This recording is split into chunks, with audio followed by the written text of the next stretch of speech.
Hi guess இட்லியோ தோசையோ அது எந்த அளவுக்கு எல்லாரும் சாப்பிட்றாங்கங்கிறது நம்ம வைக்கிற சட்னியில் தான் இருக்குது. ஸோ சட்னி சூப்பராக இருந்துச்சுன்னா இட்லியும் டக்குன்னு காலி ஆகிடுங்க. ஸோ நம்ம சூப்பரான ஒரு சட்னி ரெசிபி பார்க்கலாம் வாங்க. ஃபஸ்ட்டு கடாய் எடுத்துக்கோங்க, அதில் கடலெண்ணெய் சேர்த்திக்கோங்க. நல்லா எண்ணெய் சூடானதும் 1 டேபிள் ஸ்பூன் கடலைப்பருப்பு சேர்த்திக்கோங்க. கடலைப்பருப்பு சூடாகிற வரைக்கும் நம்ம வெங்காயத்தை கட் பண்ணி அதையுமே சேர்த்திக்கலாம். நான் 5 பெரிய வெங்காயம் எடுத்திருக்கேன். நெக்ஸ்ட்டு 4 தக்காளி. எப்போவுமே வெங்காய சட்னிக்கு வெங்காயத்தை விட தக்காளி கம்மியாக எடுத்துக்கணும். அதையுமே நல்லா கட் பண்ணி இதில் சேர்த்திக்கோங்க. ஒரு 2 நிமிஷம் போல் இது நல்லா வதங்கட்டும்.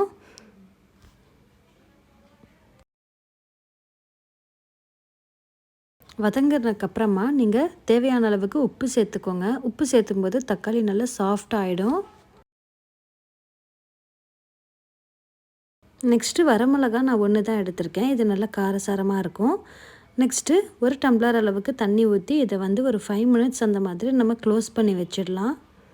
நெக்ஸ்ட்டு இட்லிக்கு நம்ம மாவு ஊற்றி இட்லியை நம்ம ரெடி பண்ணிடலாம். இட்லி தட்டு வைக்கிறதுக்கு முன்னாடி குண்டாவில் நீங்கள் தண்ணி சூடாக வச்சுட்டு அதுக்கப்புறமா வச்சிங்கன்னா இட்லி நல்லா சாஃப்டாக டக்குன்னு ரெடி ஆகிடும். இப்போ வதங்கினதை நம்ம ரெடி ஆகிடுச்சான்னு சொல்லிட்டு பார்க்கலாம். பாருங்கள், தக்காளி எல்லாம் நல்லா வதங்கி அதோட தோலெல்லாம் அதுலேருந்து பிரிஞ்சு வர அளவுக்கு நல்லா வதங்கி இருக்குது. ஸோ நம்ம இதில் ஃபைனலாக கொத்தமல்லி தழையை ஆட் பண்ணிக்கலாம். எந்த அளவுக்கு நீங்கள் அதிகமாக ஆட் பண்ணுறீங்களோ அந்த அளவுக்கு உங்களுக்கு டேஸ்ட் சூப்பராக இருக்கும். ஸோ இந்த மாதிரி ஒரு 2 டைம் வதக்கி விட்டுட்டு ஸ்டவ் ஆஃப் பண்ணிவிட்டு இதை ஆற விட்டு அரைச்சி எடுத்துக்கலாம். இட்லியுமே சூப்பராக ரெடி ஆகிடுச்சு. நெக்ஸ்ட்டு நம்ம தாளிப்பு ரெடி பண்ணிடலாம்.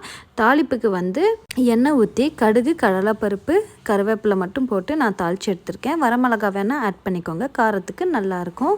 இட்லி, தோசை, பணியாரம்னு எல்லாத்துக்குமே சூட்டபுளான சட்னி இது. இது செஞ்சு பார்த்துட்டு எப்படி இருக்குன்னு சொல்லிட்டு எனக்கு கமெண்ட் பண்ணுங்கள். மறக்காம உங்கள் ஃப்ரெண்ட்ஸ் அண்ட் ஃபேமிலி கூட ஷேர் பண்ணுங்கள். நம்ம சேனலை சப்ஸ்கிரைப் பண்ணுங்கள்.